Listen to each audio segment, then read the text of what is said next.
Bom dia, companheiros, bom dia, companheiras. Queria trazer a todas e a todos um abraço e uma saudação em nome da Coordenação Nacional da Conlutas.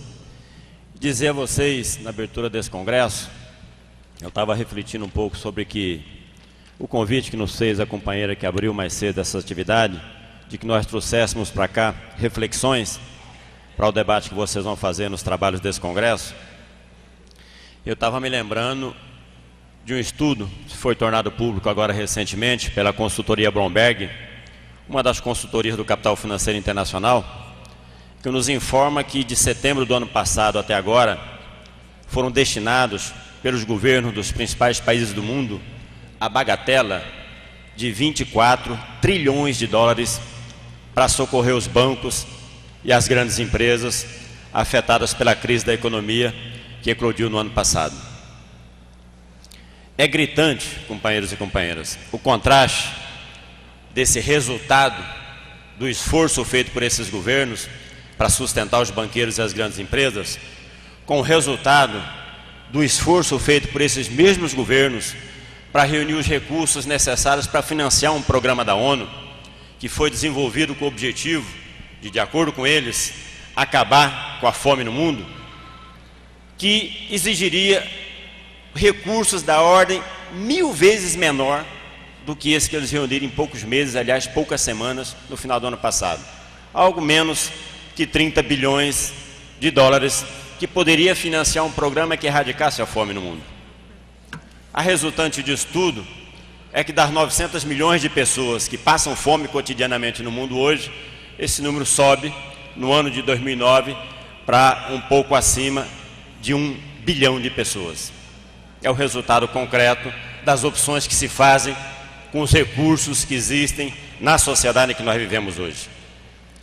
Aqui no nosso país, nessa mesma onda, o governo federal, de setembro do ano passado até agora, destinou de recursos públicos algo em torno de 400 bilhões de reais para socorrer também aqui os bancos e as grandes empresas.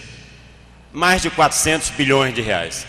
Para ser preciso, até 19 de dezembro do ano passado, no levantamento feito pelo Jornal Globo, esse número estava em 375 bilhões de reais. Na semana passada, o ministro do Planejamento desse mesmo governo disse que era impossível aceitar a aprovação daquele projeto de lei que o Painha aprovou no Senado e que está para ser votado agora na Câmara, que assegura um reajuste digno para as aposentadorias dos aposentados e pensionistas desse país. Sabe qual é o argumento do ministro? Se aprovar esse projeto, o Brasil vai quebrar porque não tem recursos. É de novo, aqui no nosso país, a expressão dessa escolha que se faz com a riqueza social produzida pelo povo, pelos trabalhadores, no nosso país e no mundo. Na verdade, esse é o mundo em que nós vivemos. É um mundo governado não pela necessidade das pessoas. Todo o processo de produção de bens, de mercadorias, toda a riqueza existente na nossa sociedade, seja fruto dos recursos naturais que o planeta nos oferece, seja a riqueza social produzida pelo trabalho, não é nada disso construído e distribuído em função do que é a necessidade dos seres humanos. Tudo isso é organizado em função do lucro.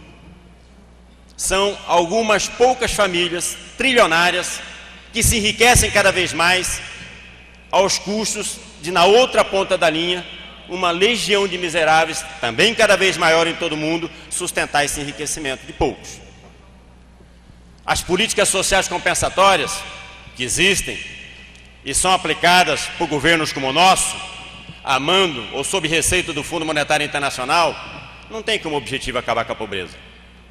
Não é esse o objetivo fundamental dessas políticas como o Bolsa Família e muitas outras. Pelo contrário, essas políticas são desenvolvidas e se constituem como válvula de escape para evitar que a miséria crescente que esse modelo de exploração impõe à maioria da população leve a explosões sociais que, por sua vez, ameaça a estabilidade política necessária para a continuidade da dominação política exercida hoje pelo capitalismo, para que se perpetue a exploração e, portanto, a pobreza. Essas políticas sociais compensatórias não se destinam, portanto, a acabar com a pobreza, mas sim a perpetuar a pobreza, a miséria e a violência que atinge a maioria da população. E nesse mundo que nós vivemos, por essas razões, ele se divide irremediavelmente entre classes. A classe operária, os trabalhadores, os explorados de todas as naturezas nessa sociedade, e do outro lado, os proprietários, que se apropriam dos recursos naturais e da riqueza social produzida pelo nosso trabalho. Nessa sociedade, dividida em classes, companheiras e companheiros, é preciso fazer escolhas. Eu via, terminando já minha fala, o vídeo que vocês passaram aqui no início da atividade de vocês. Estava vendo a foto das greves de 79, 78. Em 79 eu participava do comando de greve dos metalúrgicos do ABC. Nós organizamos a partir de um congresso que a gente fez aqui em Lins, a primeira greve geral metalúrgica do estado de São Paulo. Eu participei do comando dessa greve pelo Sindicato dos Metalúrgicos de Santo André. Naqueles anos, 78 e 79, os operários que vinham de alguns anos de passividade perante a ditadura militar, escolhíamos o nosso lado e fomos para a guerra contra aqueles que nos exploravam, os patrões, mas também o regime de dominação que naquele momento era representado pela ditadura militar.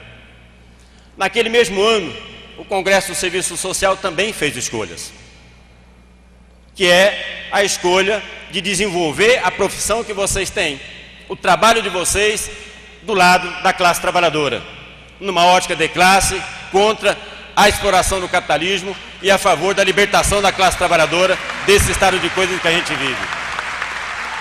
Não são escolhas simples, companheiras e companheiros.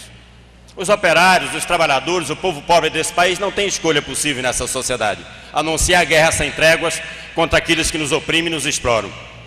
Mas aqueles que podem escolher, fazer uma escolha como foi feita pelo Congresso do Serviço Social, é uma coisa que tem que ser muito valorizada, porque é uma escolha na contramão de tudo aquilo que determina essa sociedade, que não deixa de trazer prejuízos, sacrifícios.